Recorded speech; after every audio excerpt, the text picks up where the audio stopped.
Welcome to Introducing Macros in Confluence. This video will demonstrate how to use macros in Confluence.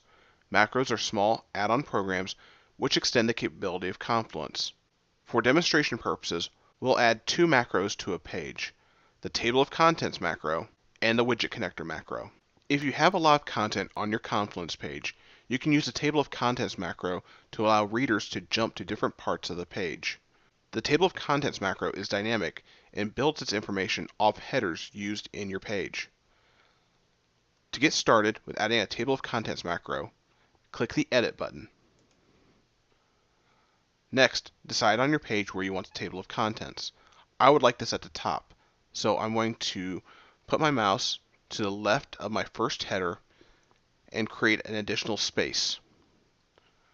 I'll go ahead and click back to the top, and I'll go to the Insert More Content menu.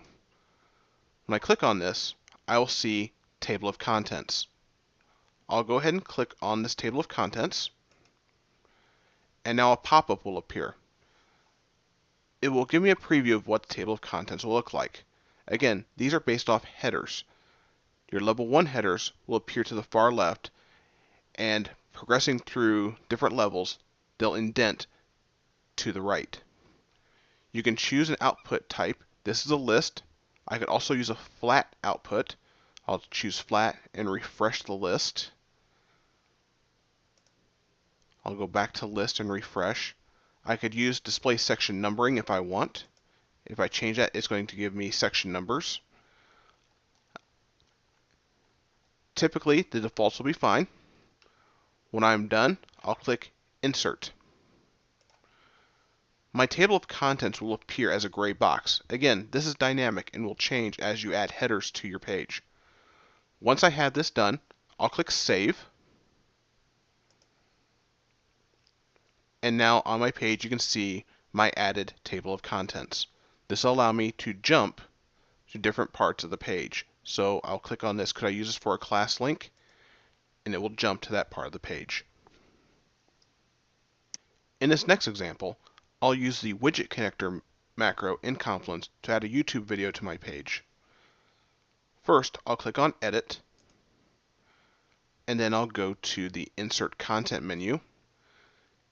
And the Widget Connector is not listed with the macros, so I'll click on Other Macros.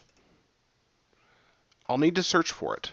So in this example, I'll go ahead and type Widget at the top, and it'll show me the Widget Connector. I'll go ahead and click on Widget Connector, and then I'll need to get the URL for a website. If I go to YouTube, which I already have a tab open, I have the video that I want, and I have to go to the very top to get the address.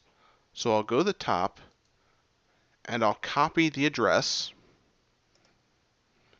go back to my Confluence area, and I'll put the URL, I'll paste it into the first box. One thing to note, because Confluence uses secure content, unsecure content will not play correctly inside a Confluence page. What I have to do after I paste the URL into the text box is go to the very beginning and then put an S at the end of HTTP. This will ensure that I'm using a secure link to a video. Once I have this done, I can click Insert, and then I see the video located in my Confluence page.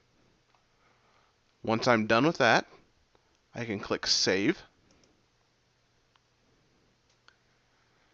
and now my video appears. I can just press the play button and it will play my video within my Confluence page. This has been Introducing Macros in Confluence.